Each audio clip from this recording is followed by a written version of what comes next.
Hi, everyone. I just wanted to ensure that you all knew the instructions for forecasting. I know many of you have already watched my video on instructions for forecasting. However, I just wanted to run through this really quick to ensure that we get the Google form filled out correctly. So you all should have received a link to this document. It's directions on how to forecast. And hopefully you have watched the above videos. So we have our general videos over here to introduce you to Caldera High School and the team that's been designing the high school. So if you just click on these links, it will bring you to those videos. And then we have the instruction videos for forecasting. And then here are the course options and kind of the academic planning information that we have on our website. So we have the course selection sheet, and then this link just goes directly to our website where we have our curriculum guide, our course pathways, and then examples of four-year plans. And then hopefully all that information will help you figure out what classes you need in order to forecast for next year. So the biggest thing that we have that we need you to fill out is this Google form. So your Google form looks like this. I already started filling it out a little bit, but this is what we use in order to determine your schedule for next year. So you're going to give us some general information about yourselves. You're going to tell us if you're in the DI program or if you're new to the Ben Lapine School District. And then it's going to walk through every subject area. So we hope it's pretty intuitive for you all, but just wanted to double check by doing this video just so you can see if you have questions. So it's going to walk through language arts. It's going to tell you that Lit and Comp 2 is the required course.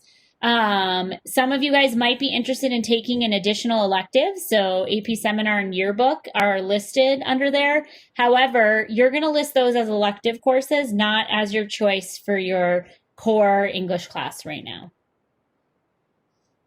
And then math, we have all of our math options listed here. If you're in the dual immersion program, you're going to select a math course that you would like based on your current level math as well.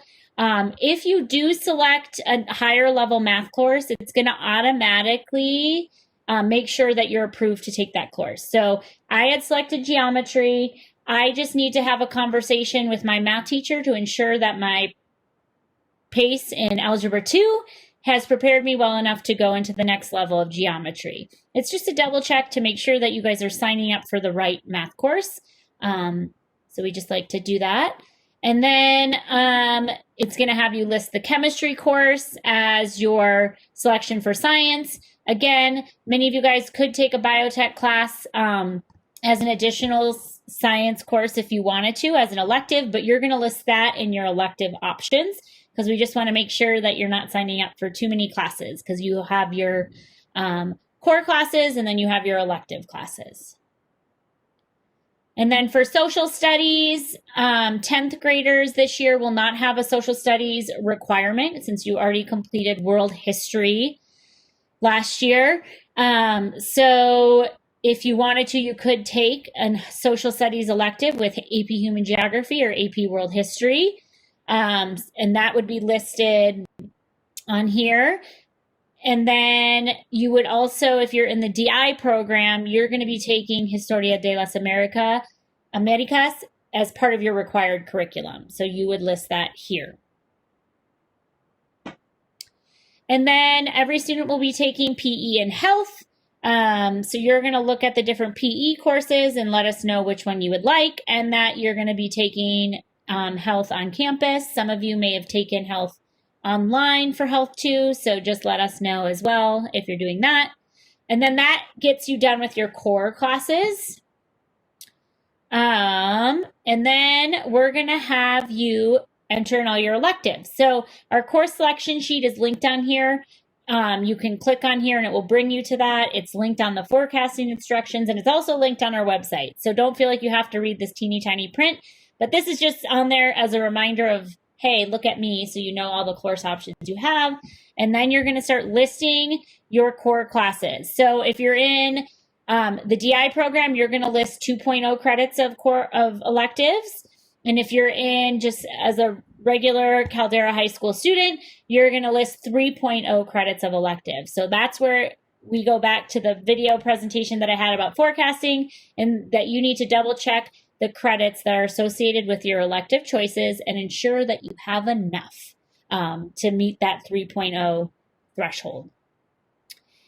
And then after you do that, you're going to just we ask to make sure that you have the total of 3 credits, have you check to make sure that you fulfilled the required prerequisites. So for example, if you sign up for Spanish 2, do know that you need to have completed Spanish 1 the year prior or this year in order to go into Spanish 2 next year. And then this is where we're going to ask you to list alternates on here. So you're going to list alternate choices. As you can tell, I didn't do it correctly because I put in random typing because I was just testing out the form. But I would put in intro to engineering or whatever I might be interested in. And so you're going to fill that out. And then that leaves you to the end where you can ask any questions if you were confused. And then let us know that you're all submitted. So you submit this, you'll get a copy, I get a copy, and that is considered your formal request for classes.